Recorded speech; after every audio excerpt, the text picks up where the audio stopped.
Por isso, senhor presidente, é que nós necessitamos desse debate. Veja que imbróglio. Veja desse original de Yara Bernardes, e é só pegar o texto da senadora Marta Suplicy. É muito importante que Vossa Excelência, enquanto presidente da comissão, mesmo que não foi lido, mande imprimir e que se distribua a mão cheia. Que essa gente que está aqui, que leve isso a mão cheia para todos os lugares e veja se esse texto serve para esses 150 milhões, esses 170 milhões que não foram ouvidos.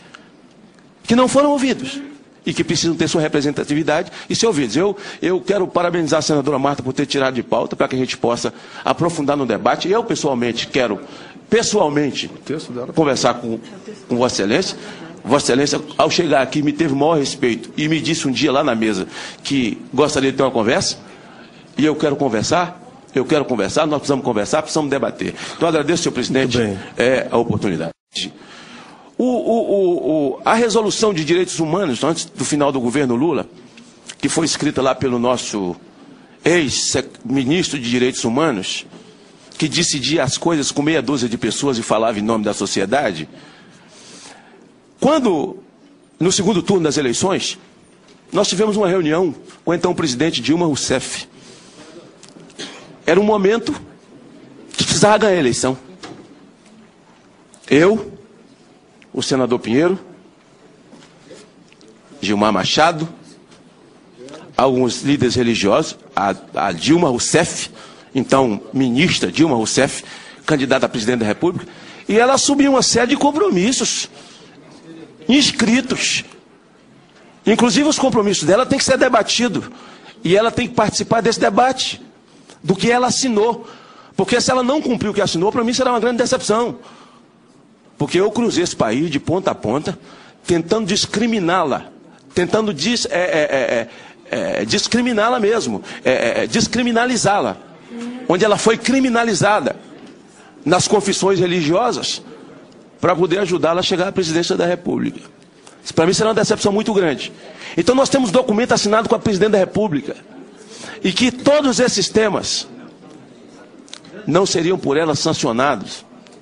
Qualquer tema, e esse tema nesse momento, como ele está, é um enfrentamento à família brasileira. Veja só, senhor presidente.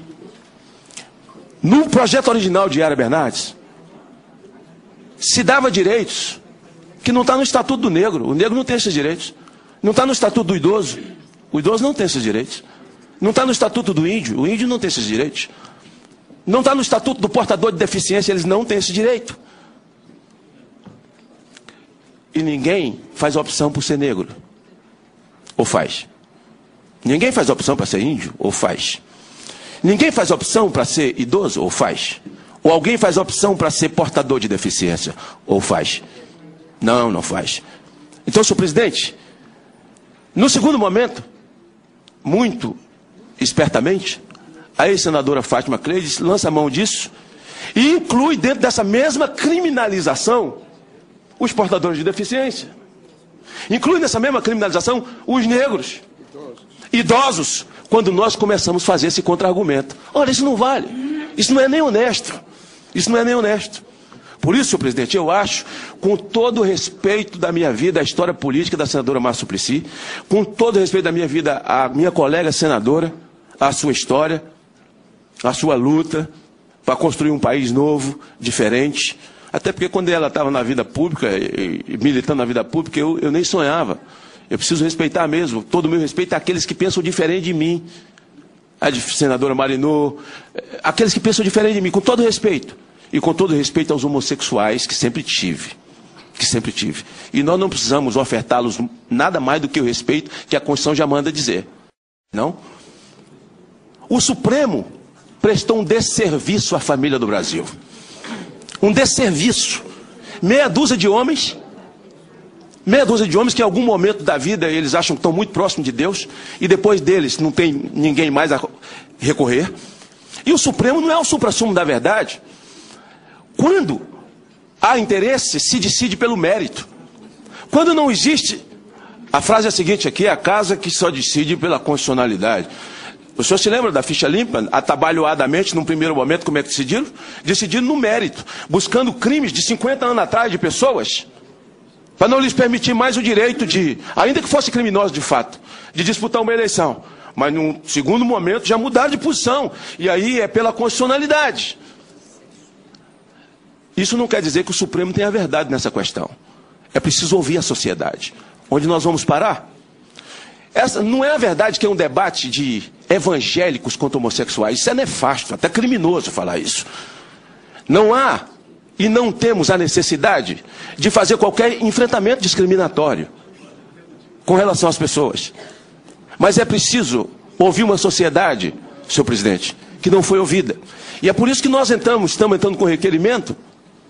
Alguns senadores aqui assinaram pedindo as audiências públicas. Nós precisamos das audiências públicas. Nós precisamos debater com a sociedade, junto comigo, com o senhor, com a senadora Marta, com a senadora Marinô, com Humberto Costa, com Crivella, com Pinheiro, com Wellington Dias. Não é? Nós precisamos discutir isso com a sociedade. E ao longo dos anos, travamos aqui um debate em comissão, não com a sociedade. O que é que nós discutíamos? Porque o projeto de Yara Bernardes arrumava cadeia para todo mundo. Criminalizava a sociedade como um todo. Você era obrigado a gostar e querer do que ela escreveu no texto dela. Se você não aluga um imóvel, você está preso. Se você demite, está preso. Se você não admite, está preso também. Uma série de inconstitucionalidades. Muito mais para se construir cadeia e criar um império homossexual no Brasil. Uma série de privilégios para pessoas que precisam ser respeitadas enquanto cidadão brasileiro, que trabalham, que geram emprego, e que nós precisamos respeitá-los. O projeto já é errado no seu nascedouro, porque o homofóbico quer matar, quer destruir, quer enforcar, e não se trata disso. Aqui não tem nenhum homofóbico, já começou errado, e continua errado. Não existe essa história de homofobia. Se existe homofóbicos, essas pessoas têm que ser punidas. Elas têm que ser punidas. Mas não é o caso da sociedade como um todo. Da sociedade como um todo que não foi ouvida nesse debate. Quando veio para essa comissão, e aqui nós fazíamos esse enfrentamento com a senadora Fátima Cleide, propunhamos audiências públicas. Audiências públicas com excelência testemunha. Para ouvirmos a sociedade, ouvir a OAB, ouvir CNBB, ouvir confederação de religiosos no Brasil, seja espírita, seja protestante, seja o que for. Seja associação judaica, islâmica, o que for. Né? Católicos, todos. Ninguém foi ouvido. Essas audiências públicas não aconteceram. E houve uma reunião nesse plenário para se votar o relatório da senadora Fátima Cleide. Nós tínhamos maioria absoluta, esmagadora. Eu me levantei e disse, quando o presidente colocou em votação, disse, presidente, não coloque em votação, porque a senadora Fátima Cleide vai perder. E eu preciso garantir a minha palavra, vossa excelente testemunha, de homem, de que nós precisamos ter audiência pública. Podemos sepultar isso agora aqui. Só não me arrependo, porque eu nunca fui homem de duas palavras.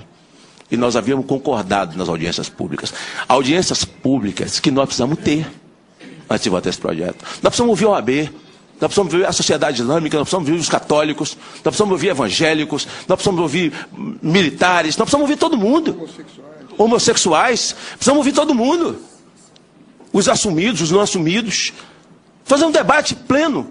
Agora, quando a senadora Marta disse, porque o próprio presidente Lula reconheceu o ano passado, Lula decidiu sozinho com a cabeça dele. Lula